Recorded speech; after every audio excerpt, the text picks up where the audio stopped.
Boa noite, deputado. Boa noite, senhoritas e senhores que se encontram presentes. Conseguem me ouvir? Eu ouço sim. Boa noite. Boa noite. Deputado, se o senhor me permitir, posso solicitar que possa esperar 2 a 3 minutinhos para o início? Sem problemas. Tranquilo. Ok. Muito obrigado. Forte Obrigado. abraço. Valeu.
Boa noite a todos. Sejam bem-vindos. Aqui quem fala é o professor Rodrigo Leles. Para quem não me conhece, sou servidor da Casa, da Secretaria de Saúde. também professor de faculdade de cursinhos, né? Isso daí já é de conhecimento de alguns dos senhores. E administro cerca de 9 grupos de servidores da Secretaria de Saúde. Informo que a partir desse momento estaremos iniciando as gravações e essas serão disponibilizadas posteriormente para todos os servidores. Atualmente nós possuímos dentro dos nossos grupos SES servidores, SES profissionais de saúde, SES permuta e outros. Nós possuímos mais de 1.500 servidores e agradeço a todos vocês por essa gentileza. Eu pedi alguns minutos, peço desculpa aos nobres colegas, inclusive em especial ao deputado distrital Leandro Graça, que muito nos honra com a sua participação e por ter aceitado, agradecemos imensamente. Mas eu não consegui a minha webcam, estou tendo problemas aqui, estou tentando ligar minha webcam, deputado. Então eu acredito que o senhor esteja vendo aí a minha imagem, né? Ou pelo menos deveria estar aparecendo uma foto aí. Peço então gentilmente desculpa ao senhor. Durante a nossa live, alguns colegas ingressarão, com certeza, e eu estarei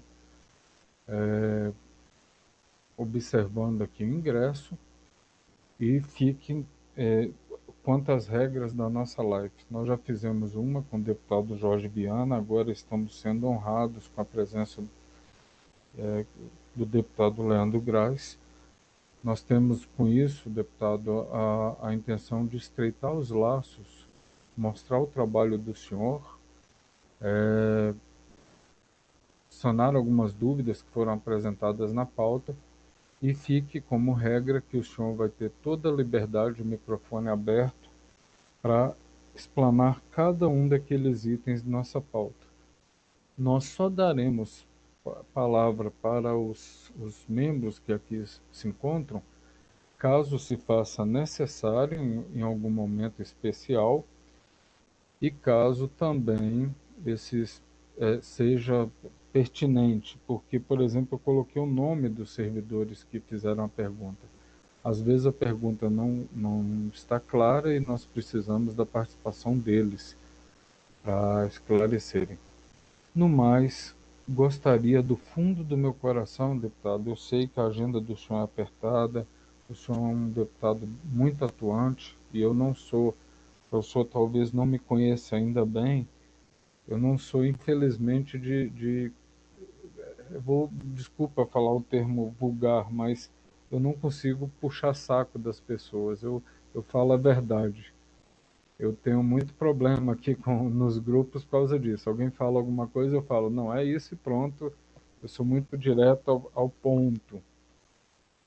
E não são todos, infelizmente, que nos atendem, sabe? Abrem a agenda. Então, publicamente aqui, de forma a aparecer na gravação, gostaria de informar a todos que desde o primeiro contato, o deputado e a sua assessoria, agradecemos a Denisa e a sua assessoria, que nos atenderam de forma exemplar e desde o primeiro momento eu fui muito bem recepcionado, muito bem atendido pelo senhor e sua assessoria.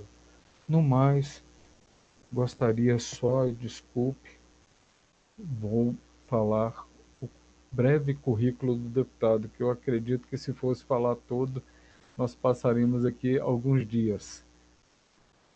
O deputado Leandro Graça é professor, sociólogo, mestre em desenvolvimento sustentável e gestor cultural pela Organização dos Estados Ibero-Americanos. É o propositor da CPI que investigará a gestão da saúde DF durante a pandemia, inclusive será um dos temas propostos para a data de hoje.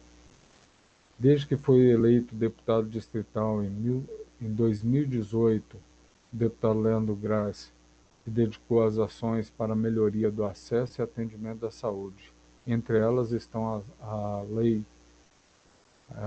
aprovada que permite a presença de acompanhantes para pacientes da UTI, o qual nós, servidores da saúde, parabenizamos ao senhor.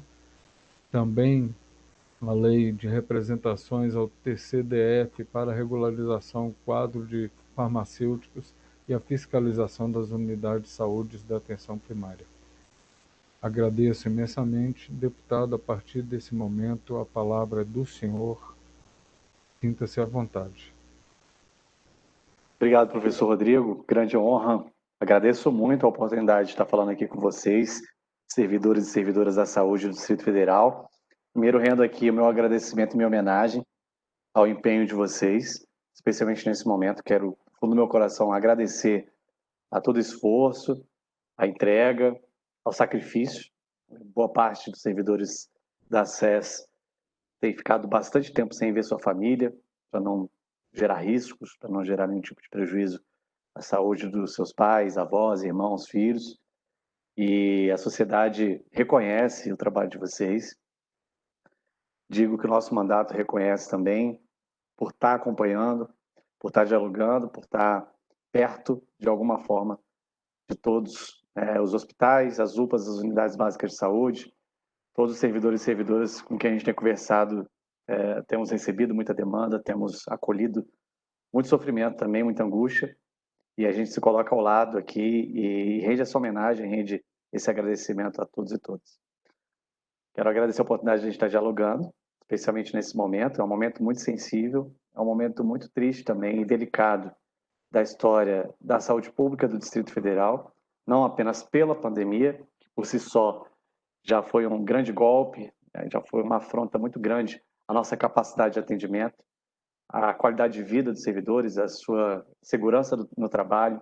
Essa pandemia, de certa forma, veio para nos desafiar em todos os aspectos, veio para nos desafiar na nossa capacidade de colaboração, na nossa capacidade de ser solidário um com o outro e de ser competente. Vocês são muito competentes. Eu tenho muito orgulho do serviço público do Distrito Federal, mesmo com todas as nossas dificuldades, com todas as barreiras, e como até o Rodrigo colocou, o professor Rodrigo colocou, não é puxar saco, não é aqui fazer nenhum tipo de demagogia, mas é porque realmente, para quem conhece o serviço público do DF, sabe que nós temos excelência, sabe que nós temos referência em vários aspectos. Isso vale para a saúde, né? A partir de todas as boas práticas, experiências que a gente tem na SES, feitas pelos servidores, predominantemente. Aquilo que a gente tem na educação pública também, muita gente fala mal das escolas públicas, mas o que há de melhor na educação do Distrito Federal está na escola pública. Os servidores comprometidos da assistência, da segurança pública e tantos outros.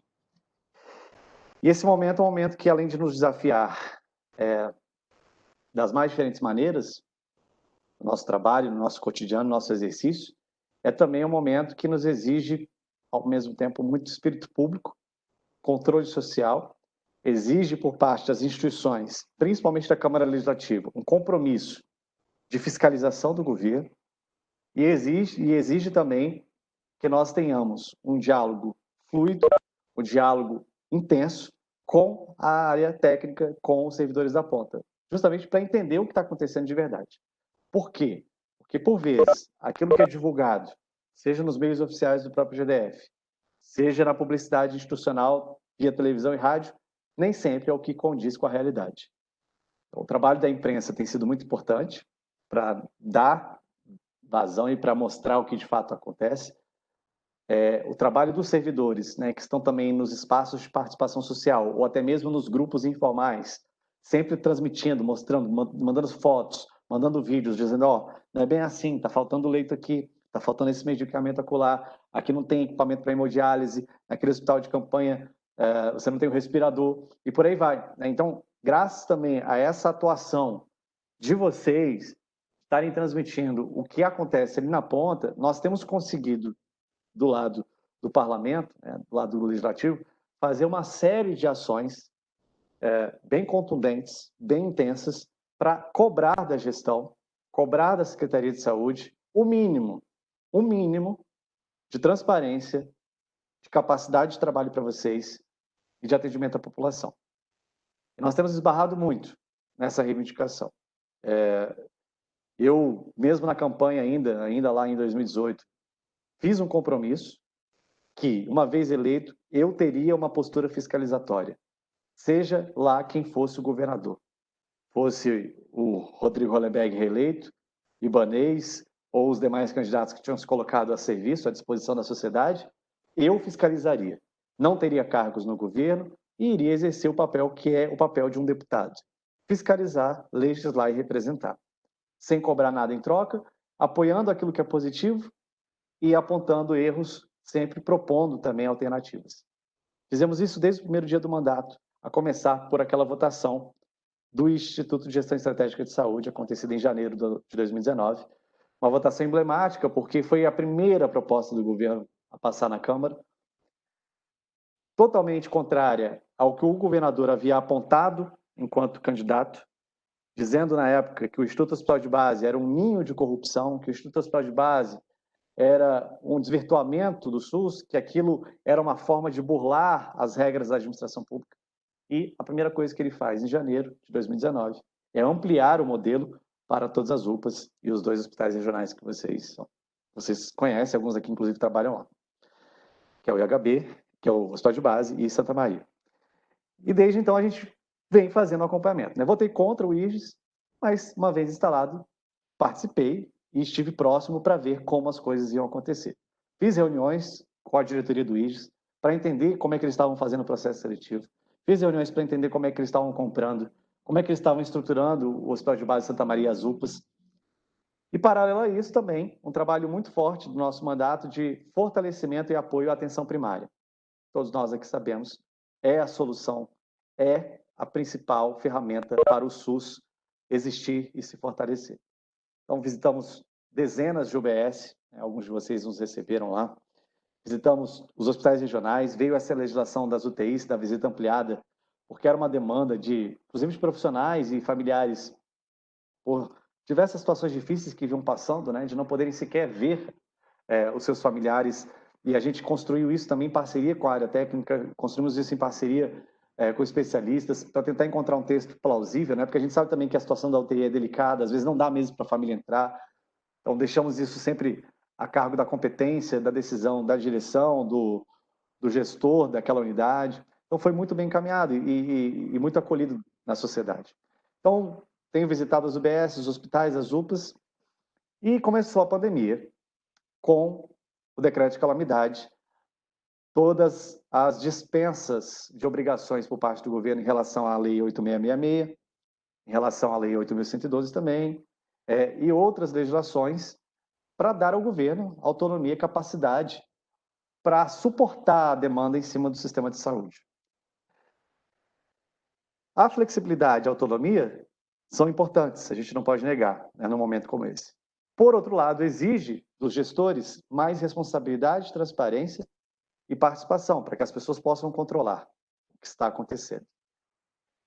E muito nos surpreendeu ao longo desses meses a forma como tudo foi conduzido por parte do governo. Isso nos levou ao Tribunal de Contas, nos levou ao Ministério Público, nos levou ao Ministério Público de Contas para denunciar as seguintes situações. Vou citar aqui uma a uma para vocês e não me estender muito e a gente poder dialogar.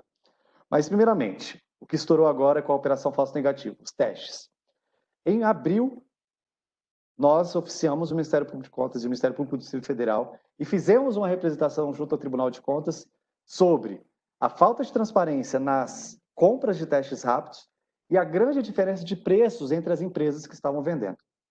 Também o fato de termos uma empresa de brinquedos e uma empresa de alimentos habilitadas para isso. Naquele momento foi a primeira coisa foi o primeiro movimento que a gente fez mais intenso nessa fiscalização durante a pandemia. Percebemos também que o secretário de Saúde, então nomeado, Francisco Araújo, continuava a ocupar o cargo de presidente do IGES. É um instituto que ele, enquanto secretário, deveria fiscalizar. E por alguns dias ele acumulou os 2 cargos. Fomos novamente ao Tribunal de Contas fazer uma representação sobre isso.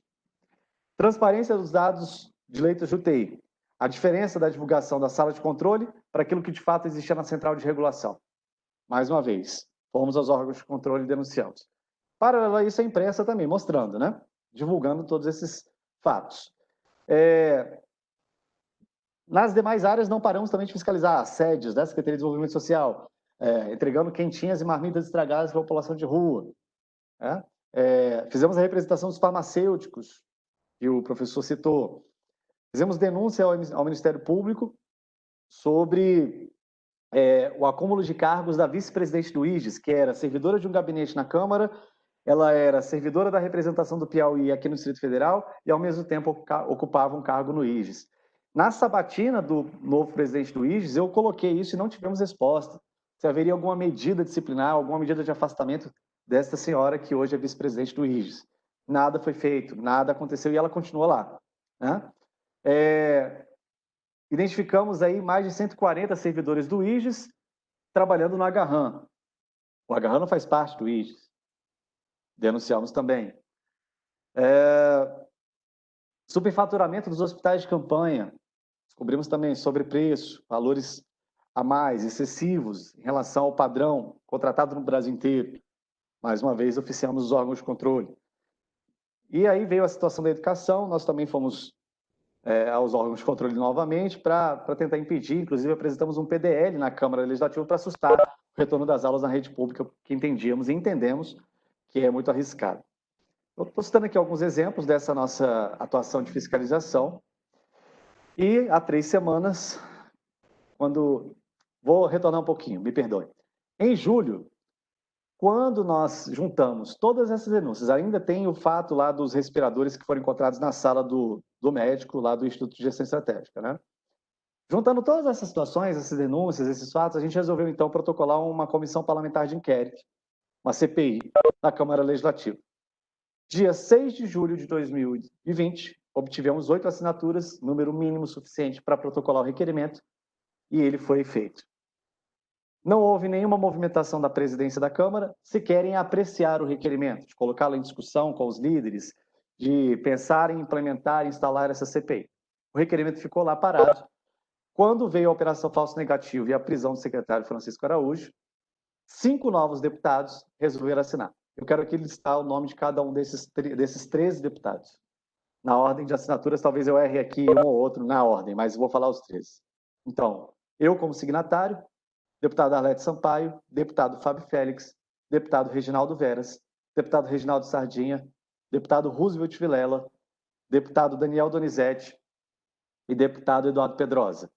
Deputado Jorge Viana, deputada Júlia Luci, deputado João Cardoso, deputada Jaqueline Silva e deputado Chico Vigilante. Esses foram os 13 deputados que assinaram a Comissão Parlamentar de Inquérito para investigar as compras, os contratos, as ações da gestão no período de calamidade pública, no período da pandemia. Esse é o escopo, esse é o objeto da CPI.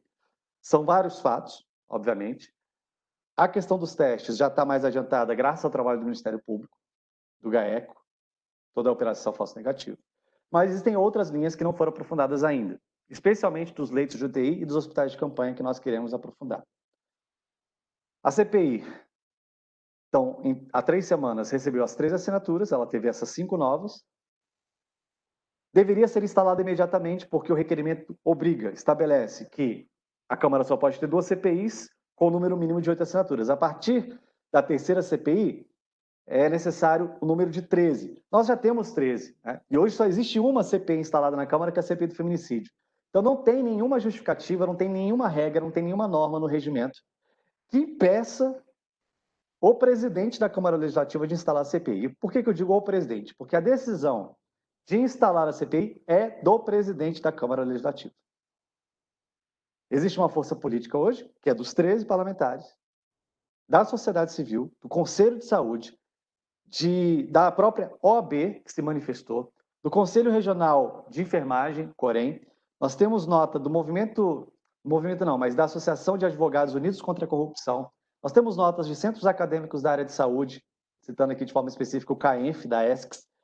A sociedade civil organizada toda se colocando a favor da CPI, a bancada federal, os 3 senadores e alguns deputados federais se manifestando a favor da CPI e a maioria do parlamento local.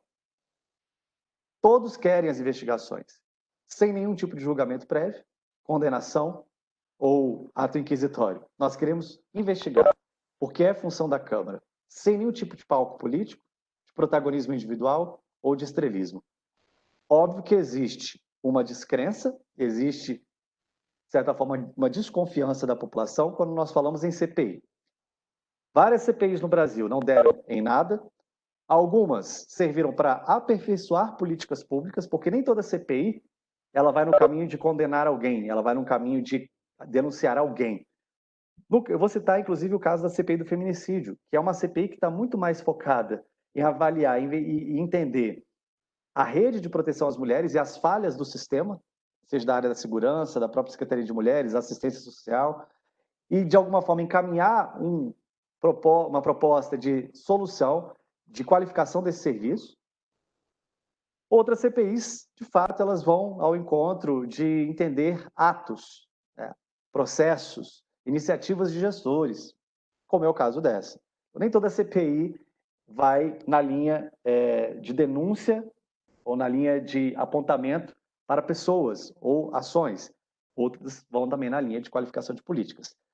Então, não é uma CPI como os seus opositores, aqueles que não a desejam, dizem, para fazer palco político, ressalto mais uma vez, e não entendo também a CPI como um ato contrário ao governo. Queria deixar isso muito claro. Apesar de não ser um deputado da base do governo, o nosso objetivo, e eu digo isso de forma muito clara e sem demagogia novamente, de maneira muito republicana para vocês, o nosso objetivo é investigar. Inclusive contando com os servidores da saúde nesse processo, para nos ajudarem, colaborarem, nos trazendo informações. Teremos a colaboração do Ministério Público de Contas, teremos a sociedade civil organizada. Quanto mais transparência e participação nós temos numa comissão de inquérito, maior é a chance dela não virar pizza, como nós dizemos no senso comum. E virar pizza, ela não dá nenhum tipo de resultado para a sociedade, né? Não trazer nenhum efeito positivo, seja a nível de responsabilização ou de qualificação de política. E esse é o nosso propósito, né? Somos 13, independente, não serão todos, né, que farão parte da CPI, ela vai ter 5 membros, assim que instalada, e eu acredito que ela seja instalada o mais rápido possível. A ideia é fazermos um trabalho coletivo, partilhado, em que mesmo os que não são membros, mas que assinaram, e até os que não assinaram, se quiserem, colaborarem de alguma forma, poderão fazê-lo, e de maneira muito clara, muito transparente, para que toda a sociedade saiba o que nós estamos realizando.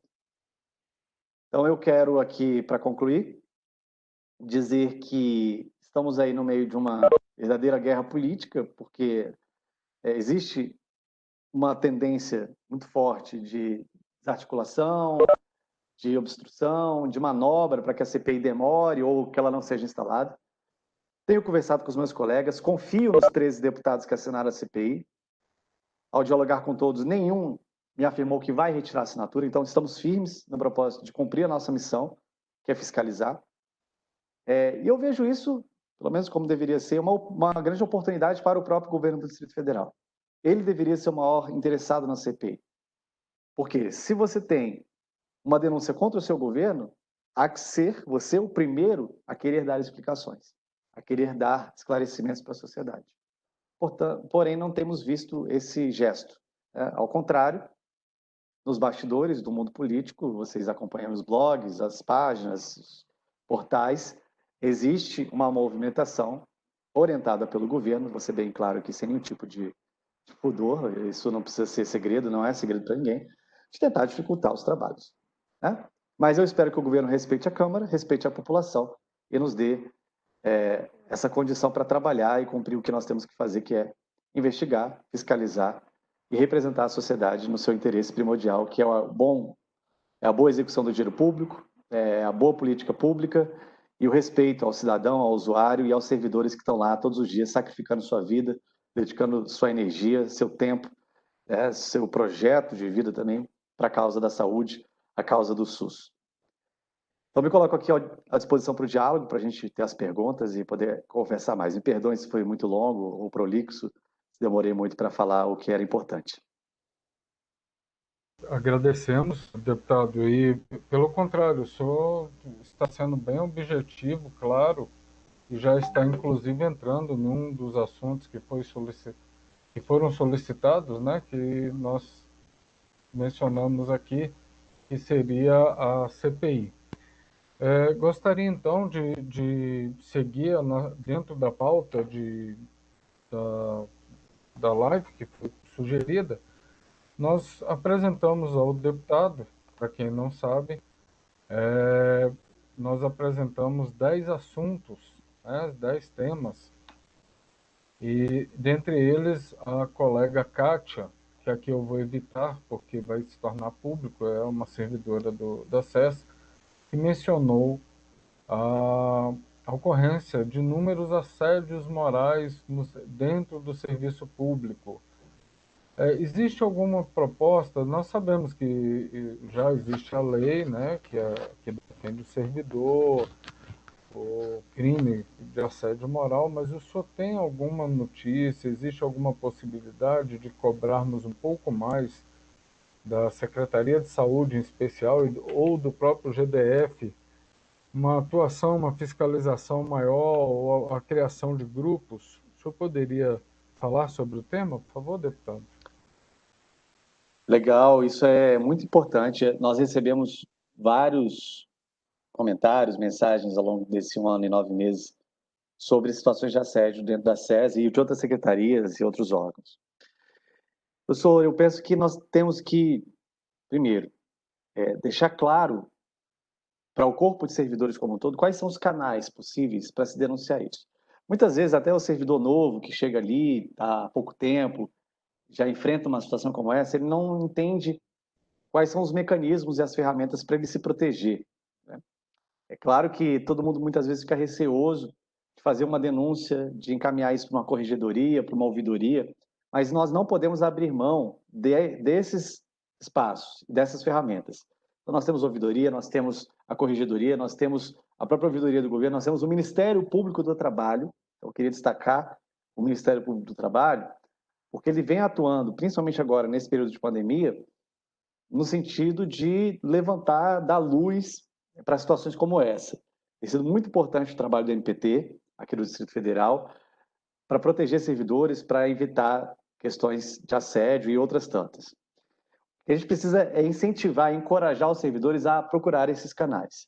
Eu não vejo, a título de produção legislativa, algo que possa ser feito. Sendo bem honesto com vocês, poderia dar, vamos propor um projeto de lei que eu acho que é uma decisão de gestão, né? Acho que é importante, quem sabe, nós pensarmos estruturas dentro da SES, mesmo que elas não sejam estruturas tão formais, mas espaços coletivos, né, grupos, que tenham ali a capacidade de acolher esses servidores e orientá-los de maneira um pouco mais segura para o local adequado dessas denúncias.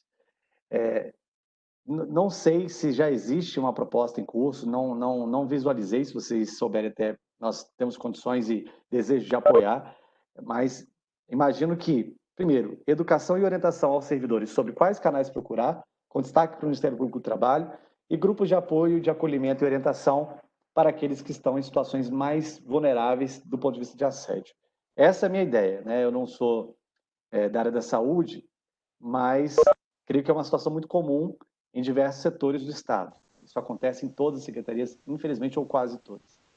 Penso que esse é o caminho, né? E a gente está disposto aqui, está à disposição, na verdade, para acolher sugestões e, no que depender do Poder Legislativo, a gente poder encaminhar e sugerir para a gestão. Agradecemos, inclusive, se o senhor me permite, eu estou aqui, como o meu webcam apresentou falhas, eu estou aqui aparecendo na imagem como Rodrigo Neiva, né? De forma simples aqui no celular. Mas, se o senhor me permite, nós temos ali na Secretaria de Saúde, para os servidores que ainda não conhecem, e eu vejo que isso é uma triste realidade, nós possuímos a ouvidoria do próprio GDF, que é um instrumento muito eficaz para a denúncia, inclusive anônima, denúncia velada, você não precisa se identificar. Dentro da Secretaria de Saúde foi criada, foi a segunda unidade setorial criada no Distrito Federal. Eu tive a honra de prestigiar e assessorar o corregedor, na época do Dr. Fábio Henrique, por 2 anos lá. Não chamamos mais na Secretaria de Saúde de corregedoria, lá nós chamamos de USCOR, Unidade Setorial de Correção Administrativa, porque nós tivemos o problema, salvo o melhor juízo, primeiro foi no Detran e depois nós tivemos decidiram os órgãos fiscalizadores criarem essa unidade setorial como projeto piloto na secretaria.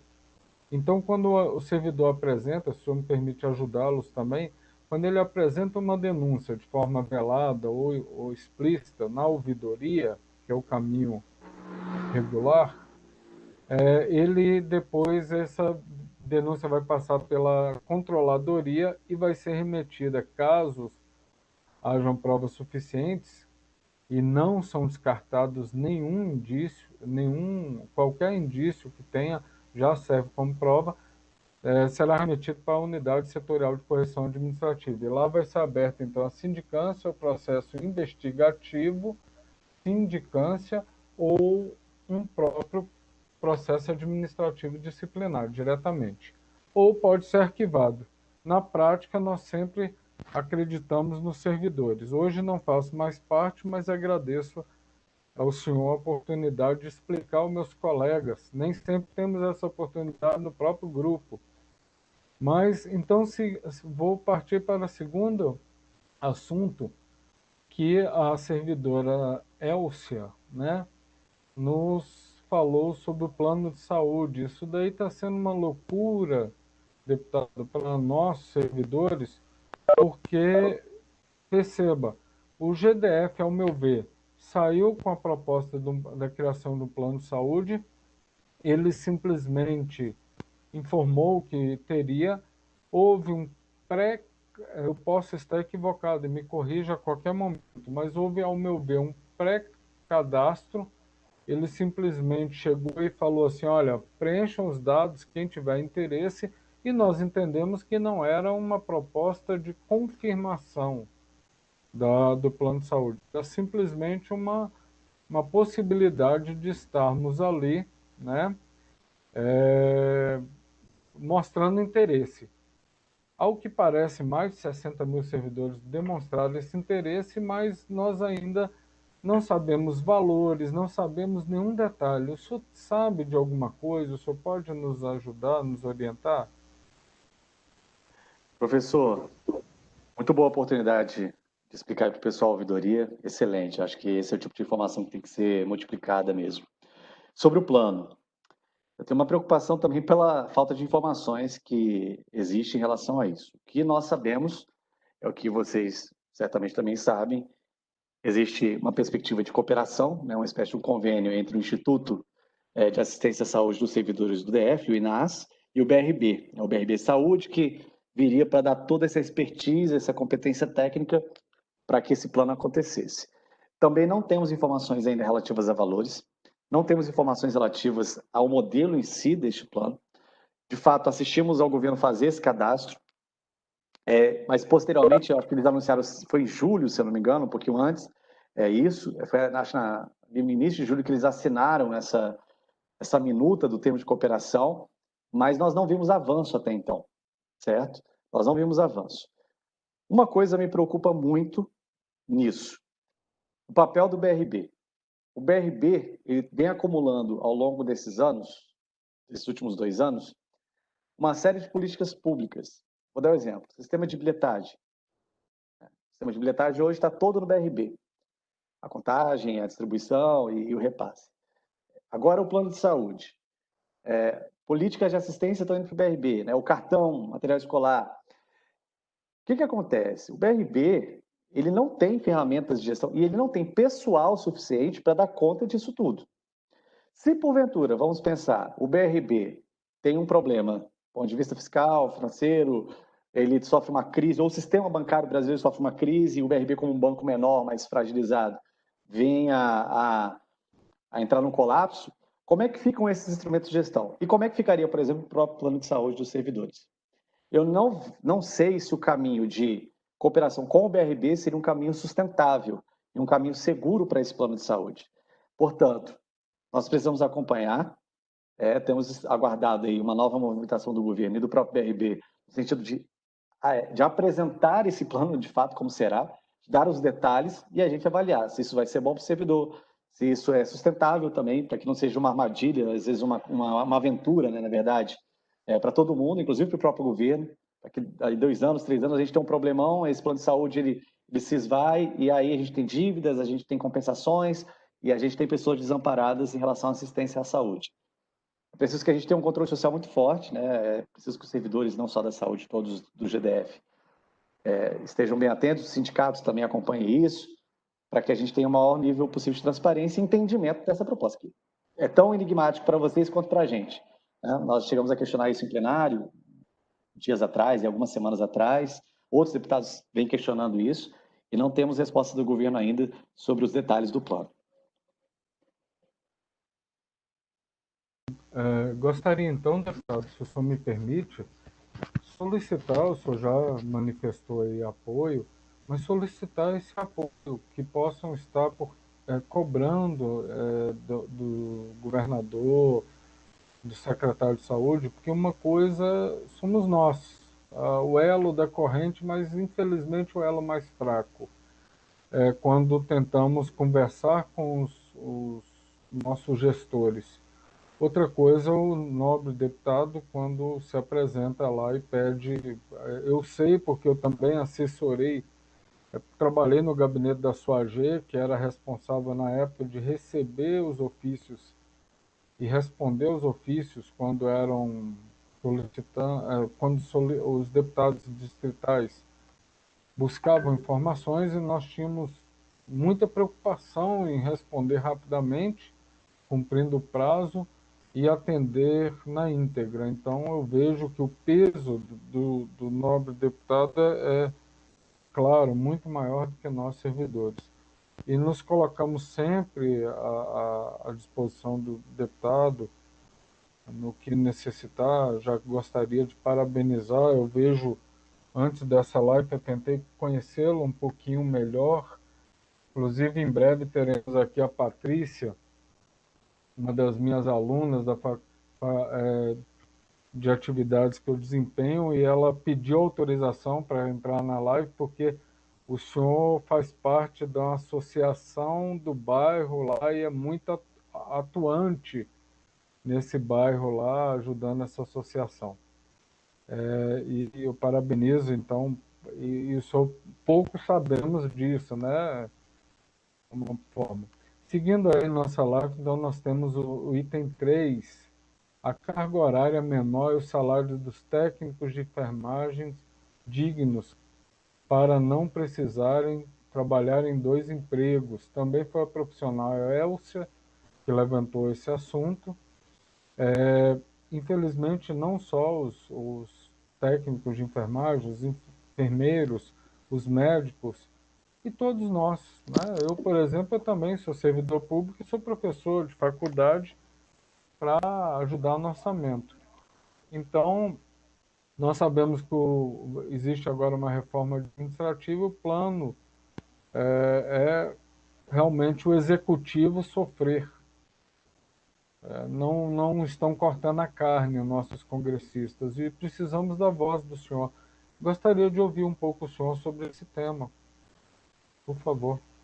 Maravilha. Nós temos uma pauta no Congresso Nacional, que é o projeto de lei 2564 de 2020, é do senador Fabiano Contarato, da Rede do Espírito Santo, que estabelece aí o piso salarial dos enfermeiros no Brasil, certo? Se eu não me engano, o piso que ele está propondo é de 7.300, né, na União dos Estados do Distrito Federal, com a jornada de trabalho de 30 horas. Não existe um projeto ainda no Congresso em relação ao piso dos técnicos, tá? Na verdade, tem sim. Esse mesmo projeto, desculpa, ele vai atender enfermeiros, vai atender técnicos de enfermagem, o piso vai para 5.120, e auxiliares de enfermagem, parteiros e parteiras, R$ 3.657. Esse é um projeto que está tramitando lá. Se eu não me engano, ele já passou em... Posso até dar uma olhadinha aqui para ver a tramitação dele, passar para vocês mais em seguida. Mas anotem aí, é o projeto de lei 2564 de 2020, do senador Fabiano Contarato, tá? Ele está tramitando e ele vem para estabelecer o piso salarial do enfermeiro, do técnico, do auxiliar de enfermagem e de parteiros e parteiras. É um projeto importante. E por que tramita lá? Porque essas questões de piso salarial, elas são matéria da União. Então, a Câmara Legislativa não pode versar, ela não pode determinar pisos salariais para quaisquer carreiras a não ser que o governo envie esse projeto, né? Se o governo do Distrito Federal ele envia uma minuta, envia um projeto de lei para estabelecer um plano de carreira com a perspectiva do piso, em nível local, aí a gente pode sim, mas deputados não podem propor isso porque impacta o orçamento. Então, qualquer projeto de lei que tenha impacto orçamentário, que aumente despesas ou que determine obrigações para o governo, os deputados não podem produzir, né? Porque isso é inconstitucional. E muitas vezes na Câmara a gente acaba propondo projetos dessa natureza e aprovando. Então, é importante ter uma articulação dessas carreiras em nível nacional para fazer pressão, especialmente no Congresso, e nós temos esse resultado o mais rápido possível. O senador Fabiano, inclusive, é do nosso partido, ele está à disposição para dialogar com vocês sobre esse assunto. No momento que vocês quiserem, a gente pode passar o contato da assessoria, ter um momento para conversar com vocês sobre esse assunto, que é um assunto muito importante, tá bom? Maravilha, muito obrigado, deputado. Aí é 2564/2020, né, esse projeto? Isso. Vou jogar aqui no chat, deixa eu ver se vai para Ok. vocês o link da tramitação. Tá aí. Muito obrigado. E agora, seguindo aqui, a próxima item da pauta seria facilitar e melhorar o processo para mudança de servidores de 20 para 40 horas. Isso daí foi até eu mesmo que propus esse tema, porque nós temos uma dificuldade. É claro que o senhor no legislativo acaba não podendo intervir no executivo, mas como eu já falei e reforço a palavra o pedido de um deputado, mesmo que supostamente de oposição ou não, porque o senhor está nos representando como o povo, né? O pedido do deputado tem um peso maior. Nós temos muita, mas muita dificuldade dentro da Secretaria de Saúde. Vou colocar o meu exemplo. Eu pedi há cerca de 5 anos abrir um processo solicitando que eu passasse das 30 horas do concurso para as 40 horas, para receber um pouco mais. Nunca Uhum. obtive uma resposta, nenhum muito obrigado, acuso o recebimento, nada disso. E nós temos vários e vários pedidos desses 1.500 servidores que compõem o nosso grupo.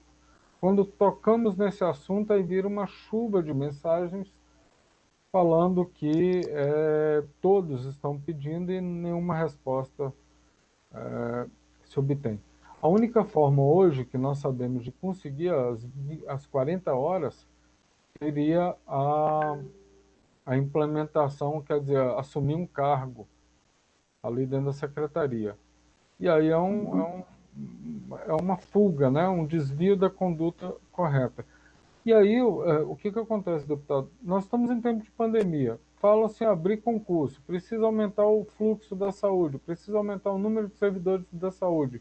Ok, seria muito mais fácil nós termos aqui, aumentar a carga horária dos servidores que já estão na casa e muito mais barato para o governo, para a própria secretaria, do que contratar novos membros. Então, pedimos o apoio do senhor nesse sentido. Se o senhor quiser falar sobre o tema, será um prazer. Fique à vontade. Então, a gente acolhe, podemos fazer uma indicação, professor, no sentido de alertar o governo. Não sei quantos processos dessa natureza hoje tramitam lá no SEI da Secretaria, quantos servidores pedem a ampliação da carga, mas a gente pode fazer uma indicação ampla, genérica, pedindo que a Secretaria faça uma verificação da quantidade de servidores que solicitam essa ampliação de carga para que ela, inclusive, acolha o pedido, né? E, de fato, o senhor tem razão, é muito mais barato, é muito mais interessante para a gestão, é muito mais econômico, inclusive, para a administração pública, ampliar as cargas do que, eventualmente, fazer novas contratações. Apesar também da gente ter déficit, mesmo talvez com a ampliação da carga de todos que desejam, a gente tem ainda um déficit muito grande em várias carreiras, em várias áreas. A gente pode sim formalizar, não tem nenhum problema, a gente pode acolher aí, se vocês puderem detalhar isso direitinho, a gente formaliza, documenta, oficia, indica para a gestão e tenta uma mediação em relação a esse assunto, né? Tem muitos professores também na Secretaria de Educação, tem técnicos da assistência social, tem muita gente que quer, né, quer ampliar, quer servir mais, quer ficar mais à disposição da administração. Mas acho que isso é uma falha de gestão, né? Acho que é uma falha da gestão de pessoal da Secretaria, que talvez não priorize isso, né? Infelizmente. É verdade. E se for possível, só então solicitar inicialmente o número do quantitativo desses processos, nós podemos, cada um da sua categoria, e conclamo todos os colegas que estão presentes ou que vão assistir a live posteriormente, que estejam exigindo dos seus sindicatos, né, demonstrando aí que existem tantos mil processos. E se o senhor puder nos ajudar, eu agradeço. Seguindo aqui a nossa pauta, deputado, nós temos o item 5. Os cargos comissionados não podem ter ficha suja ou criminal. Ao que parece, a legislação é branda ou omissa nesse sentido de informar que um comissionado pode assumir um cargo, mesmo tendo processo criminal, ficha suja. A maior prova disso é que nós sabemos, não vou falar neste ou naquele governo, mas nós percebemos que várias pessoas que já foram, inclusive, presas e têm condenações, estão novamente, passam uma gestão, passam um governo, passa outro, e eles assumem novamente cargos. Existe a possibilidade, o legislativo, no caso da Câmara Legislativa, do senhor, podem impulsionar algo nesse sentido? A gente pode trabalhar sim.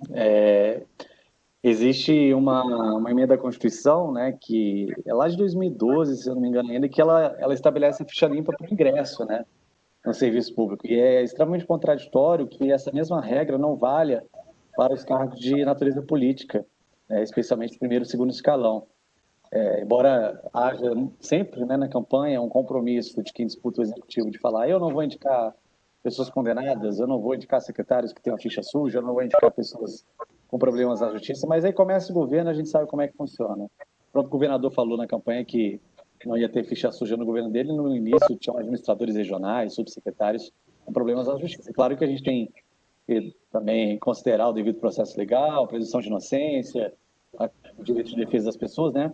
Mas existem realmente casos de julgamento em primeira, segunda instância, né, que já ocorreram. As pessoas recorrem ainda à terceira instância e mesmo assim continuam ocupando cargos na administração. Eu acho que é possível sim a gente trabalhar nisso. Fica aqui uma sugestão boa da parte de vocês de um eventual projeto de lei. Vou levar para a equipe para a gente poder analisar e averiguar se é possível, né, propor alguma legislação que viabilize a ficha suja para os cargos de natureza política de primeiro e segundo. E vamos trabalhar e dar uma resposta para vocês em relação a esse assunto. Ok, agradeço imensamente. Vou pedir aos colegas que estão na nossa live que desliguem seus microfones. Alguém está com o microfone, eu estou tentando aqui desligar e alguém aí volta a regar. Durante a live nós estamos pedindo que aguardem um momento para que vamos abrir os questionamentos. Agradeço a doutora Patrícia Calazans, que entrou agora, se encontra presente. Já mencionei aqui, doutora Patrícia, ao deputado, que você elogiou a atuação dele na parte lá das residências. Depois, quando forem abertos os microfones, aí você pode elogiá-lo diretamente. Deputado, o próximo item seria a CPI e a impunidade, né? O que esperar da CPI da pandemia, da Câmara Legislativa? O senhor começou a sua fala nesse sentido, mas se o senhor quiser, fique à vontade para falar sobre esse tema. Eu falei no início, professor Rodrigo, que, primeiro, temos que lembrar que um dos papéis da Câmara Legislativa, talvez o mais importante deles, é fiscalizar. E essa fiscalização ela acontece de várias maneiras. Você tem uma fiscalização ativa, de iniciativa dos deputados em loco, quando a gente vai aos hospitais, às escolas, às unidades, não no sentido de ir lá para ficar acompanhando e muitas vezes até exigindo do servidor, mas para ver se até o próprio servidor está com as condições adequadas de trabalho, fiscalizar a estrutura, fiscalizar as necessidades e poder, inclusive, atender isso de várias formas, seja com emendas, com recursos, com investimentos ou com mediações perante o governo. Mas existe também a fiscalização na linha formal, na linha institucional, que acontece junto aos órgãos de controle, como eu citei os casos que fizemos, as representações ao Tribunal de Contas, ao Ministério Público, os ofícios, as provocações que nós fazemos a eles. E dentro da Câmara, a gente tem os requerimentos de informação, que são perguntas que nós fazemos ao governo. Inclusive, eu denunciei o ex-secretário Osney, agora de novo o secretário Osney, por crime de responsabilidade no Ministério Público. O Ministério Público ainda não fez a denúncia formal ao TJ por descumprir a lei de acesso à informação. Nós fizemos um questionamento no ano passado sobre a atenção primária, a questão da cobertura e algumas outras informações. Passaram-se mais de 100 dias e ele não respondeu. E, novamente, agora, o atual secretário Francisco, nós já oficiamos também o Ministério Público por ele ter descumprido a lei de acesso à informação. Só o nosso mandato tem mais de 10 requerimentos de informação sem resposta do GDF, isso tanto na saúde como em outras áreas. Se a gente somar dos outros deputados, com certeza a gente passa aí de 30, 40 requerimentos de informação sem resposta. Isso é descumprir a lei. Então, a gente tem o requerimento de informação, que também é uma forma de fiscalizar, de pedir informação, eles têm 30 dias para responder. E aí a gente faz também alguns documentos com menos peso, né? Às vezes ofícios, a gente manda uma indicação. E existe a Comissão Parlamentar de Inquérito, que é um instrumento das minorias dentro de uma democracia. Por que eu digo é um instrumento das minorias? Porque elas podem surgir com 1/3 dos parlamentos. Justamente para impedir, muitas vezes, que o executivo, como objeto, como alvo de investigação, impeça a investigação de acontecer. Então, a CPI foi protocolada em julho, com 8 assinaturas. Depois da prisão do Francisco Araújo, chegamos a 13 assinaturas, o que significa a maioria dos deputados distritais. Deveria ter sido instalada imediatamente, há 3 semanas. Não foi instalada. É responsabilidade do presidente da Câmara instalar a CPI e pedir que os blocos indiquem os membros, né? A CPI é composta de acordo com o tamanho dos blocos.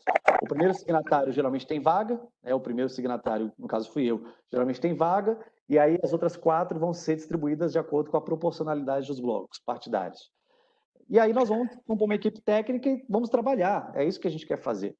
Mais uma vez refutando a tese de palco político, refutando a tese de protagonismo, de estrelismo, de uso midiático disso, não tem nada a ver com isso. Né? Muita gente cobra da Câmara Legislativa um papel mais altivo, mais intenso na fiscalização, e agora é a hora da gente responder. É a hora da gente mostrar que a Câmara existe para isso.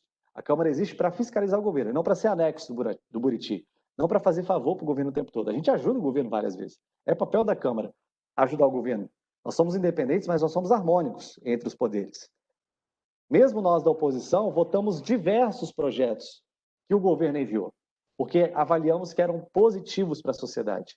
E não temos problema, não fazemos uma oposição sistemática, fazemos uma oposição programática, que é pautada em valores, princípios e projetos. Eu posso dizer por mim, eu não posso aqui assumir por outros colegas, mas eu observo que os meus pares, os deputados de oposição, têm esse mesmo comportamento. Eles têm essa mesma postura. A gente não faz jogo, a gente não faz tomar lá da cá com o governo, não chantageia o governo para ter cargo, para aprovar projeto, a gente fiscaliza, quando é bom a gente aprova, quando é ruim a gente critica. Temos funcionado dessa maneira. E aí estamos aguardando, né? Estamos aguardando o presidente da Câmara instalar a CPI.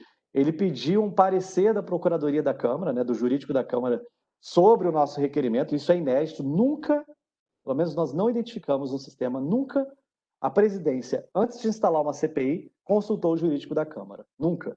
Dessa vez consultou. Aí ganhou aí uma semana, porque foi o tempo que a Procuradoria demorou para dar o parecer. Aí a Procuradoria deu um parecer dizendo que o objeto da CPI estava delimitado, não havia fato a ser investigado. Nós temos um secretário preso, nós temos uma operação sobre testes, e temos denúncias de superfaturamento em leitos de UTI e hospitais de campanha. Portanto, os objetos estão claros, e o requerimento fala sobre isso. Aí houve uma tentativa do vice-presidente também com requerimento questionar a CPI, o que a gente queria investigar. Vai a consulta, mas arrastar um pouquinho o processo.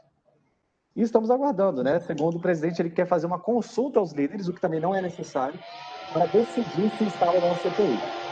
Pretende fazer essa consulta na terça-feira.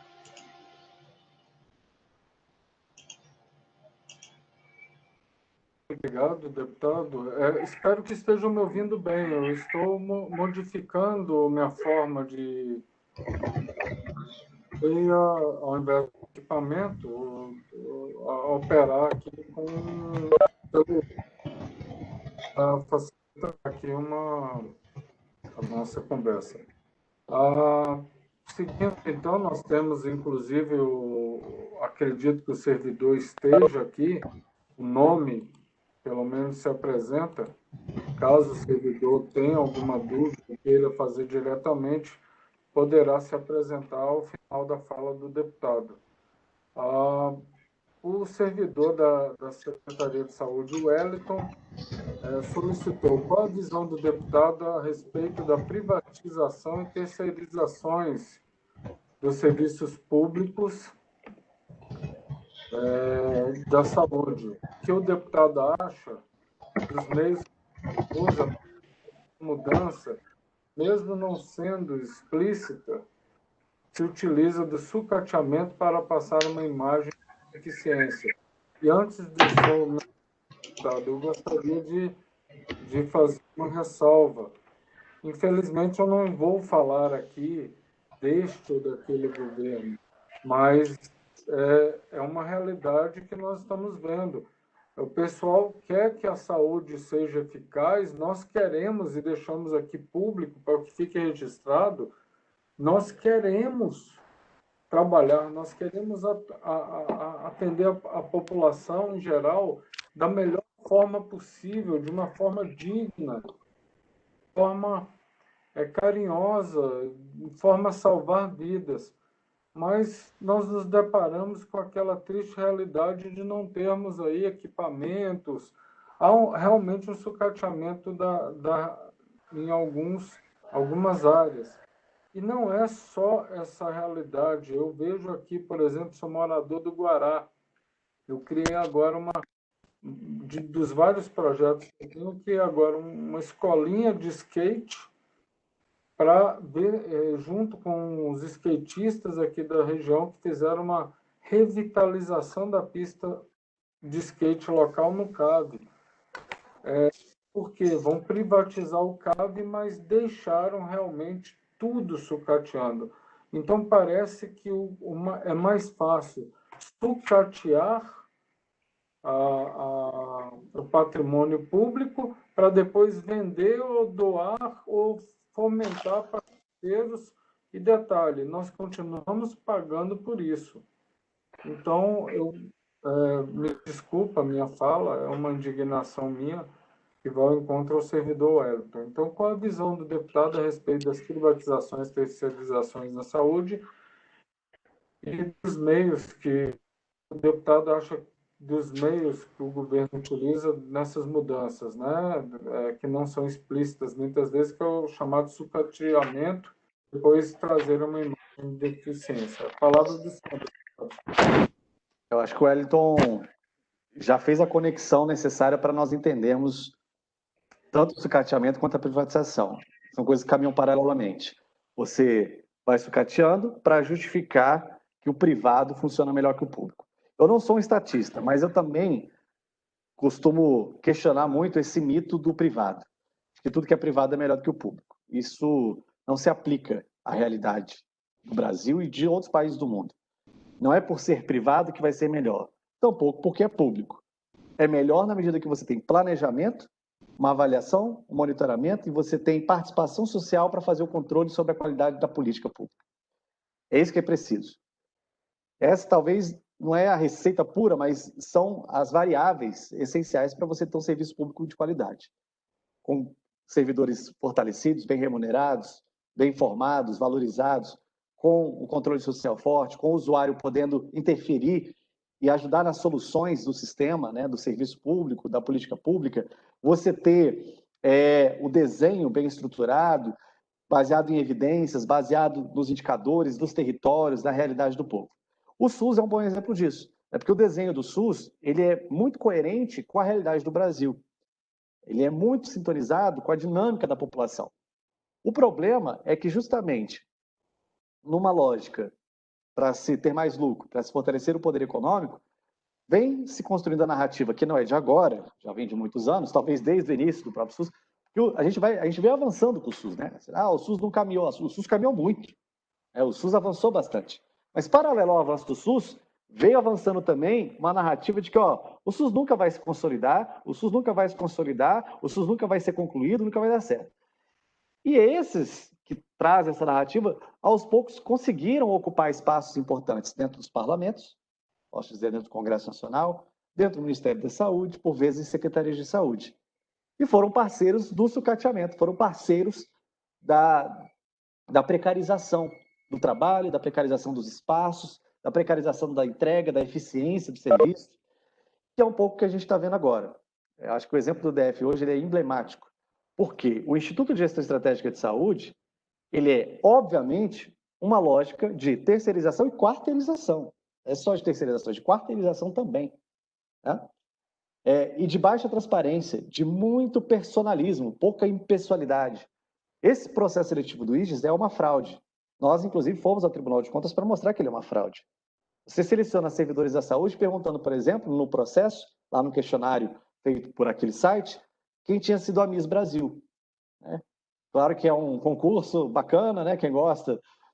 Mas qual é a relação disso com a técnica, com a função que vai ser ocupada? Nenhuma. Há atualidades. Tem outras atualidades relativas à saúde, a questões epidemiológicas, a questões de saneamento básico, que são muito mais relevantes do que saber quem era a Miss. E eu estou dando um exemplo de outros que nos fizeram questionar o processo seletivo. Então, você vai flexibilizando também a impessoalidade, você vai fazendo com que a estrutura seja apropriada para interesses particulares. Isso tudo vai justificando, no médio e longo prazo, no imaginário da população, serviço público é ruim, né? Serviço público é loteamento, serviço público é indicação política, tem que privatizar mesmo. Então, é uma transição, né? Você usa esse modelo mais, que é o Serviço Social Autônomo, né, que é o IGES, para fazer um processo de transição, né? Que a gente tem denunciado. Então, como eu disse, não sou estatista, mas a gente tem que entender que direitos não são mercadorias. E a lei é muito clara. Você pode ter dentro do SUS a participação do terceiro setor? Pode. Em determinadas circunstâncias? Pode. Agora, nunca pode ser predominante, é sempre complementar. Por isso que o IGES é inconstitucional. E nós vamos ao STF para denunciar isso. Estamos já concluindo o processo. Nós vamos ao STF para denunciar o IGES, porque o IGES é inconstitucional, porque ele não é mais complementar. No momento que ele começa a controlar todas as UPAs, ele passa a ser hegemônico dominante e não complementar. E é ilegal. O Instituto de Gestão Estratégica de Saúde é ilegal. Ele não pode existir no formato que é hoje.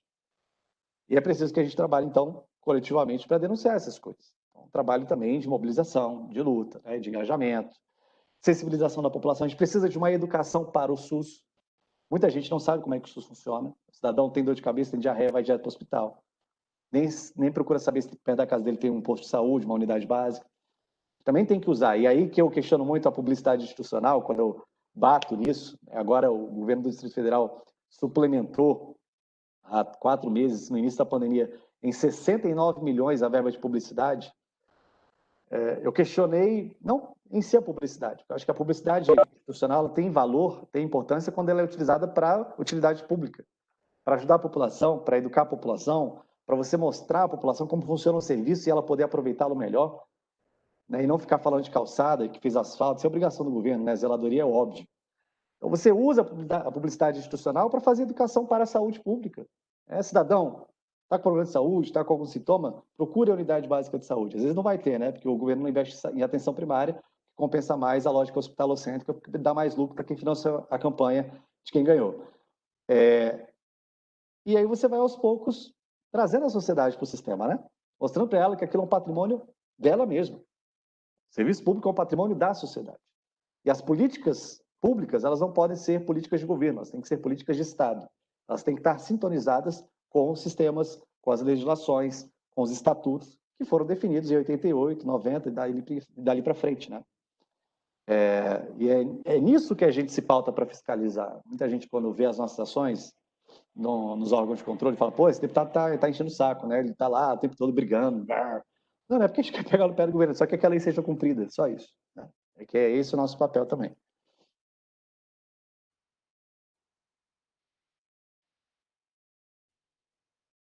Maravilha, muito obrigado, deputado. Eu tomei a liberdade, enquanto o senhor apresentava o item 7, Postei aqui o tema do item 8, 9 e 10 para os demais membros terem acesso. E coloquei também, informei que faltam esses 3 temas e, caso o senhor autorize, após tratarmos desses 3 temas, estaremos abrindo os questionamentos individuais. Mas eu estou pedindo a todos que postem as perguntas antes aqui no grupo de bate-papo, né, para que possamos organizar melhor a nossa live. O próximo item seria a aposentadoria especial aos 25 anos, é o servidor Carlos José. Ele é enfermeiro, técnico de enfermagem e também faz parte aí da Polícia Militar do Distrito Federal. Então, se o senhor tiver alguma novidade ou souber a possibilidade, né, dessa aposentadoria especial aos 25 anos, para as carreiras da saúde, agradecemos. Se puder falar um pouquinho sobre o tema. Eu acho que o Carlos está se referindo à reforma da Previdência. Se eu tiver errado, me corrija, tá, Carlos? Pode escrever no chat aqui e me avisar. Que foi alterado, né? Antes você tinha, se eu não me engano, os 25 anos como tempo, para você poder ter a aposentadoria com essa salubridade, a aposentadoria especial, e com a reforma da Previdência, nós mudamos o processo, né? E agora você tem que ter, com a regra de transição, os 86 pontos, né? Que é a soma da idade mais os 25 anos de exercício da atividade especial. Então, essa reforma, se for isso que o Carlos está perguntando, novamente eu peço, se eu estiver fugindo da pergunta, me avisar. Se é isso que ele está colocando, a gente tem que pensar o Brasil tal como ele é, né? A gente tem que imaginar que existem realidades muito distintas e muito desiguais. Então, se você pega ali um profissional de saúde que está trabalhando numa região extremamente precária, insalubre, né, por si só, como já é, por vezes, o serviço de saúde, mas numa condição muito afastada, né, um território muito afastado, às vezes tendo que se afastar da própria família. A gente tem que pensar em critérios de justiça, né? Eu considero que essa reforma, ela foi uma reforma muito violenta, ela foi uma reforma muito agressiva, ela chegou horrorosa e saiu péssima, né? Chegou muito ruim mesmo e saiu bastante ruim, um pouco menos pior do que ela entrou, graças ao trabalho do Congresso, né? Tentando ali reduzir dano. Mas, enfim, a gente também não pode se assustar porque foi o projeto das urnas, né? Os servidores públicos que votaram na atual presidente da República tinham consciência que ele iria fazer uma reforma similar a essa, ou como essa que ele fez. A mesma coisa vale para o Distrito Federal, né? A gente teve uma reforma recente, muito dura. Eu me posicionei contra o projeto que foi enviado pelo governo. Um projeto mais duro ainda que o da reforma previdenciária federal. Então, a gente começa a partir agora de janeiro a taxar os inativos do Distrito Federal já em 11%. Não havia taxação, né? Então, já vai começar em 11%, podendo chegar a 14%. Então, de uma hora para outra, você tem 1/10 no mínimo aí da remuneração desses inativos sendo cortada. E para os ativos, não houve, na minha visão, a progressão necessária, né? Então, você pega ali faixas muito baixas de remuneração de uma maneira muito intensa também, com 14%. São as incorreções, as injustiças, reflexo, né, também um pouco da escolha política da população. Acho que por isso, mais do que nunca, nós precisamos ter um debate mais profundo, não só no período eleitoral, durante todo o percurso dos mandatos, dessa transição entre uma eleição e outra, para discutir os temas prioritários do serviço público. A gente, geralmente, quando vem uma reforma, aí a gente se organiza, tenta correr atrás e vamos tentar fazer pressão, e aí é tarde demais. Eu acho que a gente tem que ter postura de fiscalização o tempo todo, né? Porque são muitos projetos também. Às vezes um projetinho atrás do outro ali, quando você vê uma avalanche de retrocessos, né? Uma avalanche de prejuízos para a sociedade. Agora vem essa reforma administrativa aí, tem que ser debatida também. Problemas graves no texto, né, do projeto de lei. É preciso que a gente amplie o debate público. Eu acredito muito, professor Rodrigo, nesse tipo de coisa que a gente está fazendo aqui agora. Quanto mais discussão a gente tiver, quanto mais esclarecimento e informação, melhor. Quanto mais democracia e mais direitos. Quanto menos democracia, menos diálogo e menos debate, mais subversão, mais retrocesso e mais violações de direitos. Que é tudo que os inimigos do povo, né, aqueles que são contra a Constituição, mais querem, que a população se vire para lá, que ela vire as costas para a política, que ela não saiba o que está acontecendo lá dentro. A gente tem que intensificar o debate. Então, o papel que vocês estão exercendo aqui hoje é fundamental para isso. É verdade, deputado. Agradeço imensamente as palavras e a colocação do senhor. Em continuidade aqui, foi colocado, eu peço desculpa aos colegas, mas os dois próximos itens da nossa pauta, um deslize meu. Eu não transcrevi aqui quem foi eu sei que foi uma médica e uma enfermeira, memória, mas aqui me foge o nome. Mas vamos lá. 9, o tema é regulamentar no GDF a recente decisão do STF com repercussão geral da conversão do tempo insalubre para tempo normal para fins de aposentadoria. O senhor sabe nos falar algo sobre isso, deputado? Teria algo que o senhor saiba, ou que o senador que o senhor mencionou poderia nos ajudar, por gentileza? O STF tomou essa decisão, se eu não me engano, foi agora em agosto, né? Uma decisão bem recente, acho que ali no final de agosto, dia 28, mais ou menos.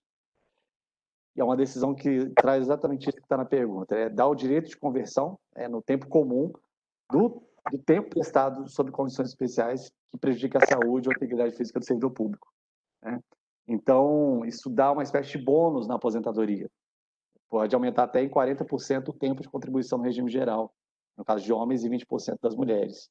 É um dado importante, né? Uma decisão importante do STF, que ameniza um pouco a situação dos servidores, principalmente da área da saúde e outros que trabalhavam em condições insalubres, nessa questão da aposentadoria especial. Então, é nesse sentido a decisão. Não sei se ficou claro aqui a explicação. Tá? Tem alguns portais que dão detalhes, né, dessa decisão. Você tem lá na íntegra. Vou ver até se eu acho aqui. Vou pegar para vocês. No próprio portal do STF tem a decisão com todos os detalhes, com todas as resoluções. Mas, em resumo, é isso, né? É essa possibilidade do direito de conversão desse tempo de condições especiais em tempo comum. Tá? Eu vou colocar o link para vocês também, para que quem quiser pesquisar, aprofundar esse tema, tenha mais detalhes. Muito obrigado. Agradecemos, deputado. Seguindo aqui nossa pauta, se o senhor me permite, então, passaremos para o último item, que foi o pedido de incentivar o aprimoramento para a formação de nível superior ou cursos de atualização através da redução de mensalidades do ensino superior de faculdades particulares ou de cursos superiores na IGOV, com mais vagas para os servidores do GDF. Isso é um resumo, na verdade, de um amplo debate que ocorreu em um dos grupos que eu administro, dos servidores, onde foi colocado aqui que para os técnicos administrativos se tornarem analistas, recentemente, o senhor não tem conhecimento disso, porque eu ainda não tinha o prazer de conhecê-lo, nós procuramos, eu fui convidado, na verdade, eu caí meio de paraquedas na comissão. Fui convidado a participar de uma comissão que fomos ali na Câmara Legislativa e fomos atendidos a pedido dessa comissão pelo deputado distrital Hermeto e pelo deputado distrital Jorge Viana, solicitando a transferência do cargo de técnico administrativo para analista. Aí foi falado que a competência é do executivo, porque tem valores envolvidos. Fomos muito bem atendidos, por sinal, mas, indiferente disso, houve um amplo debate por parte dos servidores. Eu estou me estendendo um pouco para o senhor entender melhor, falando que nós não temos no GDF nenhum tipo de incentivo para atuarmos, tentarmos o estudo em faculdades, inclusive particulares. E também não existe nenhuma parceria que se tenha conhecimento, nenhuma das carreiras mencionou essa parceria, falando para que pudéssemos ter descontos ou a IGOV, pudéssemos ter uma formação superior condizente com a nossa profissão. Eu não sei se isso poderia ser feito, uma solicitação junto à secretaria, ao próprio GDF, ser sugerido, ou mesmo um projeto de lei, criando um projeto de lei para obrigar o GDF também a formar e oferecer descontos, ter parcerias com essas instituições. Desculpa me alongar, deputado, a palavra do senhor. Imagina, professor. Bom, né? Quanto mais detalhes, melhor a gente compreende a situação. E veja, isso é uma decisão de gestão, tá? Isso a gente precisa cobrar em nível de gestão. Vou citar o caso da educação, que eu acho que é um caminho que pode ser percorrido ou, de alguma forma, inspirador para a gente. A educação tem a EAP, né, que é a Escola de Aperfeiçoamento dos Profissionais da Educação. A gente tem a EAP SUS, mas tem um direcionamento distinto daquilo que vocês estão propondo. O governo poderia ter uma iniciativa, uma política pública de incentivo, né, com convênios, com cooperação, ou com vouchers não gosto da palavra, né, mas com incentivos financeiros, né, com subsídios para os servidores que queiram fazer algum tipo de especialização, atualização. Poderia talvez ampliar a APSUS, ele poderia fazer algum tipo de ação dentro da própria SES, dentro da FEPEX, para os servidores, né? Eu acho que a gente sente muita falta da formação continuada dentro do serviço público de maneira geral. A educação tem isso de forma mais já tradicional, consolidada, mas saúde, assistência, segurança pública. A segurança pública dentro das corporações até que acontece um pouquinho, né? Tem bastante curso ali de formação bombeiro, PM, polícia civil menos, mas também tem. Mas é preciso, a gente tem que ter um modelo, tem que ter uma política para essa formação continuada dos profissionais do serviço público. Por projeto de lei, novamente, a gente não consegue forçar o governo a ter isso, a não ser uma lei de diretrizes, né, que aponte um caminho. Isso a gente pode trabalhar, mas eu não posso dizer para o governo, por lei, que ele vai ser obrigado, a partir de determinada data, criar um programa de formação continuada para os profissionais de saúde, com subsídios ou com vagas, etc. É um ponto de atenção, pelo que o senhor falou, me parece uma demanda muito forte, muito importante para os servidores da saúde, e me comprometo aqui a gente absorver isso e pensar estratégias, tá? E pensar estratégias junto ao governo, seja na reivindicação, na sugestão, recomendação de programas, de ações, ou, quem sabe, numa lei de diretrizes que possa apontar um caminho para o governo e aí ele abraçar essa lei de diretrizes e criar a política pública, né? Como a gente faz às vezes. A gente tem leis de diretrizes lá para uma série de assuntos, né, de áreas. É um pouco o legislativo dizendo, ó, governo, vai por aqui, né? Caminha por aqui, mas não obrigando a caminhar. Mas uma lei de diretrizes é uma lei de apontamentos. Talvez a gente possa construir nesse sentido com o apoio de vocês, claro, que são os melhores e os mais habilitados para dizer o que seria o ideal. Se é uma diretriz mais no sentido de convênios, subsídios, ou de aprofundamento, fortalecimento da APSUS, de alguma estrutura dentro da própria secretaria para essa formação continuada e massificada dos servidores. Maravilha. Deputado, muito obrigado. Aqui, coloquei no bate-papo, no chat aqui, se haveria alguma pergunta. Senhores, se algum dos senhores presentes gostaria de realizar uma pergunta, algum comentário, primeiro vamos às perguntas ao deputado. Então, peço que entrem lá no chat e coloquem a pergunta lá, ok? Então, aproveitando esse minuto final, nós temos aqui, deputado, exatamente, estamos a 1h07 a nossa live. Eu queria, antes de mais nada, agradecer imensamente ao senhor pela primeira recepção. Eu acho que o senhor mostrou que é um verdadeiro representante do povo. Eu não o conhecia e vi o seu contato, eu fui até um pouquinho abusado. Eu vi o contato do senhor no grupo, em um dos grupos que eu faço parte, não sou administrador, mas fui convidado da saúde. E aí eu vi que o senhor e o deputado Jorge Viana estavam nesse grupo, eu tomei a liberdade, para que todos entendam,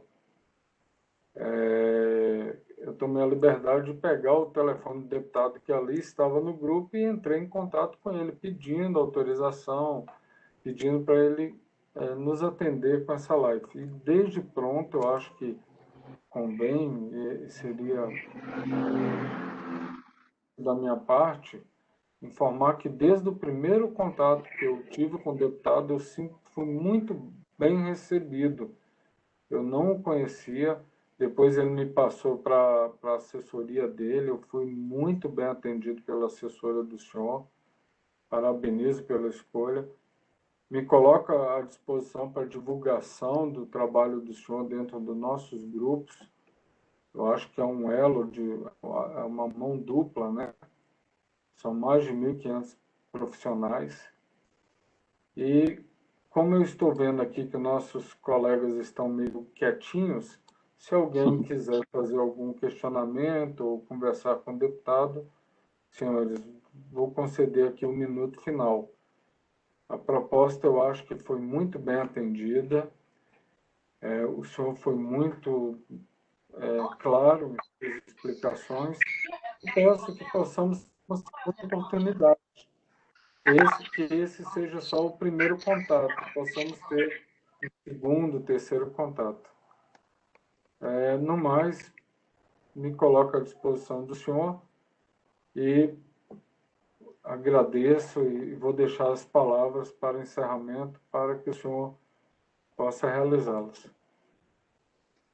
Professor Rodrigo, eu que agradeço. Muito feliz aqui de poder conversar com vocês, todos, todas, servidores e servidoras. Como eu disse lá no começo, tenho um respeito, uma admiração muito grande pelos profissionais de saúde. É uma área fundamental da nossa sociedade, óbvio, é claro isso. E precisamos sempre lembrar que a saúde é um direito, né, e que a gente precisa garanti-lo às pessoas com dignidade, com respeito, com acolhimento, com a estrutura necessária, respeitando também os nossos servidores, fortalecendo quem está ali na ponta, quem está acolhendo aquela criança, aquele idoso, aquela mãe de família, muitas vezes, aquele pai que chega com uma necessidade, com uma dor física, às vezes com uma dor física que está conectada também à sua saúde mental. E eu tenho apostado muito, principalmente na atenção primária, tenho apostado muito nas boas práticas de saúde que a gente tem dentro da SES. Ao longo desse ano e pouco, a gente caminhou muito, andou bastante nas cidades, visitei os hospitais regionais todos, as UPAs, e muitas UBS, não consegui visitar todas ainda, quem sabe eu consiga até o final do mandato, é o que eu desejo, para conhecer cada um, né, na sua realidade. Visitamos bastante as UBS das áreas rurais, agora no final do ano, fui em várias, São Sebastião, Planaltina, do Gama, e foi muito gratificante ver pessoas tão comprometidas. Eu estou sempre à disposição, quero aqui registrar que essa postura da nossa assessoria esforço de cada um de nós em dar o melhor, prestar o melhor serviço, sempre ser transparente, solícito, pois quem mantém a estrutura toda do legislativo, do executivo, do judiciário, né, do Estado é a sociedade. Então, a gente tem que servir as pessoas, a gente tem que estar sempre a serviço, à disposição. Fico feliz aí que vocês tenham sido bem acolhidos, bem recebidos, que a equipe tenha dado total atenção, porque isso é um valor para nós, é um valor. E estou à disposição sempre, se vocês quiserem conversar, todas as servidoras. Patrícia, um grande abraço aí para você, prazer te ver. A quem mandou aí as perguntas, foram perguntas muito boas, muito importantes, e vamos manter esse diálogo e a parceria. Qualquer questão, qualquer situação que vocês precisem do apoio do nosso mandato, nós estaremos à disposição e a serviço. Muito obrigado, foi um prazer conversar com vocês.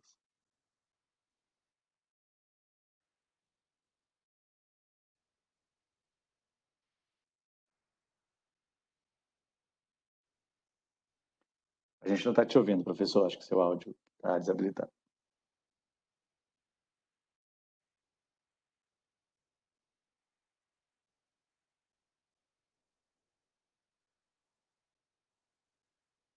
A gente ainda não está te ouvindo, professor. Acho que seu outra tela.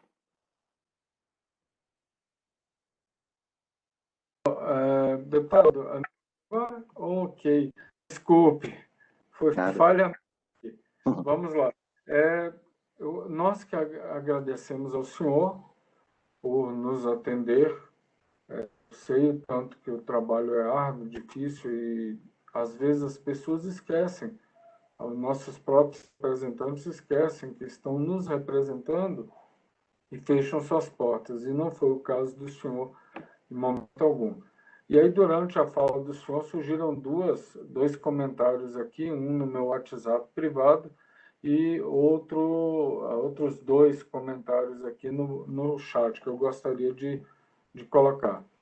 A nossa servidora Ada pediu para parabenizar o deputado pela representação junto à TCDF quanto à falta de profissionais farmacêuticos na Secretaria de Saúde. Nós estamos acompanhando, em nosso grupo nós temos pelo menos uns 30 farmacêuticos, acredito, em todos os grupos, no total, e eles estavam realmente comentando isso, parabenizando o senhor por essa atuação.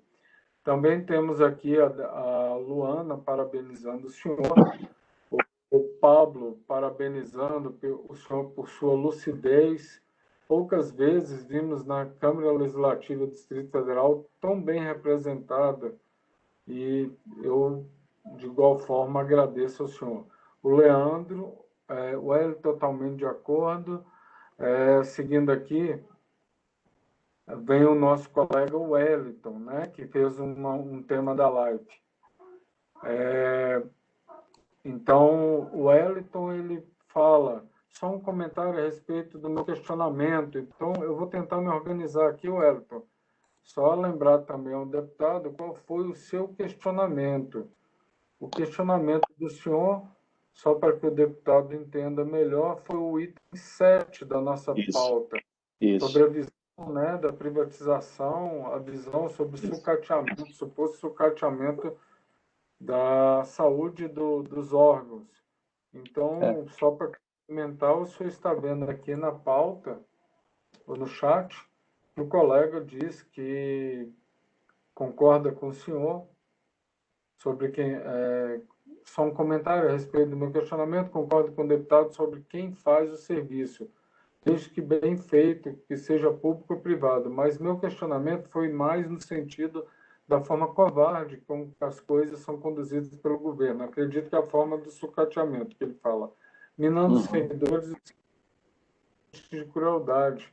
E ele complementa em seguida, sendo que os senhores fiscais do Executivo, peço que estejam atentos a essas atitudes que prejudicam os servidores e usuários de serviços públicos.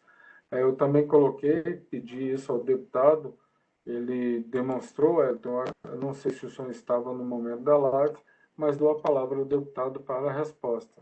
Fique à vontade, deputado. Não, o Wellington está certo. A gente está tendo um movimento também das empresas públicas, especialmente da SEB, né, do metrô e da CAESB, uma tendência de privatização, de concessões, que não estavam previstas no projeto de governo, da época o candidato, agora o governador. Inclusive, o discurso dele foi sempre de fortalecimento do serviço público, fortalecimento das empresas públicas, dos servidores das empresas públicas, e agora vem no movimento de concessões e privatizações. Nós temos questionado isso, inclusive no âmbito da Justiça, reivindicando que a Câmara Legislativa, conforme manda a lei orgânica, ela tenha o direito de definir, de aprovar ou não as privatizações no âmbito do Distrito Federal. Porque o governo está utilizando ferramentas do governo federal, mediante BNDES, para fazer essas concessões públicas. Eu digo principalmente da SEB, distribuidora. E é um subterfúgio para não passar pela Câmara. Então, a gente está reivindicando o direito da Câmara de aprovar ou rejeitar essas privatizações. Então, ele tem razão, eu também não concordo com o método. E a gente precisa também, só para fechar, registrar a importância da coerência. Porque uma coisa é você, na campanha, dizer eu não vou privatizar, e chega na hora do governo você privatiza. A outra coisa é você falar eu vou privatizar, ganhou, ok, você tem legitimidade para fazer isso. Quando você diz uma coisa e faz outra, você perde a legitimidade para fazer. Você não tem legitimidade. Não é porque você foi eleito, você tem carta branca, tem cheque em branco para fazer as coisas. Principalmente quando você faz ao contrário do que você prometeu. Então, a gente está bem atento, sim. A gente conta muito também com a ajuda de vocês. Aqui também a Luana falando sobre os recursos para o enfrentamento da Covid, professor. A gente já questionou isso também, principalmente recursos federais. Segundo o Ministério Público de Contas, menos da metade dos recursos destinados pela União para o DF no enfrentamento da Covid foram aplicados. Menos da metade foi aplicada. Isso é grave. Veio muito dinheiro. Então a gente está questionando o governo. Cadê esse dinheiro? Está guardando, está fazendo caixa, está investindo, está guardando para pagar outras coisas que não fazer o combate da Covid? Então a gente está de olho nisso também. Os órgãos de controle têm atuado bastante nesse sentido. Muito obrigado, deputado. Agradecemos imensamente. Nesse momento, nós temos aqui a nossa live 1h18. Gostaria, então, de dar os minutos finais ao senhor para que faça suas considerações e, no mais, meu grande agradecimento. Aparecendo aqui na imagem a nossa amiga Patrícia, a doutora Patrícia Calazans, que eu admiro demais, tem a filha maravilhosa Gabi, manda um beijo a ela. O deputado mandou um beijo, um abraço a você, Patrícia. E já falei do seu elogio a ele. Deputado, a palavra é do senhor e aí logo em seguida eu encerro. Aí só me despeço de todos. Fique à vontade. Só agradecer, professor. Muito obrigado mais uma vez. Agradecer aqui a Patrícia, todos e todas que acompanharam a nossa conversa. Pedir o apoio de vocês, servidores da saúde, no nosso trabalho de fiscalização. O mandato está aberto a ouvir e escutar, inclusive situações irregulares que, porventura, vocês identifiquem no âmbito da gestão, possam encaminhar para nós até na condição de anonimato, na condição de preservação da identidade, quando for algo talvez até sensível. Nós temos a Comissão de Fiscalização e Controle, que eu sou vice-presidente, tem a Comissão de Direitos Humanos, e o próprio mandato em si está aberto a receber qualquer tipo de situação. Isso nos ajuda muito. Boa parte do que a gente fez foi porque as pessoas nos procuraram, nos alertaram, nos chamaram, ou a imprensa também denunciou. Isso contribui muito para o trabalho. E pedir também o apoio daqueles que se sentirem conscientes e tiverem compreendido a importância da CPI da pandemia.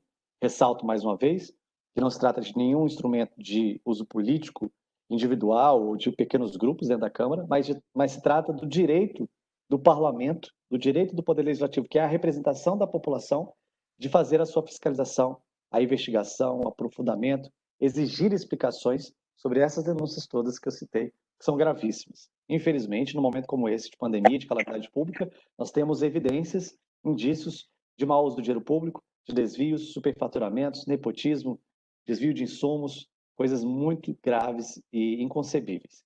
Portanto, a gente pede o apoio também da sociedade, na pressão, na cobrança dos deputados, principalmente da presidência da Câmara Legislativa, para a instalação imediata da CPI da pandemia. Muito obrigado a todos. Deputado, se o senhor me permite, então, dou como encerrada a nossa live. Estarei publicando, se o senhor autoriza aqui, Claro. publicando nos canais do YouTube para que fique público e também nos grupos para que todos os servidores que estão de plantão, peço até desculpa, muitos se manifestaram aqui, principalmente no grupo, falando que estão de plantão e não estão podendo assistir a nossa live. Então, fique com Deus, muito obrigado, obrigado a todos e nos despedimos nesse momento. Uma boa noite, fiquem com Deus. Amém, obrigado. Até a próxima.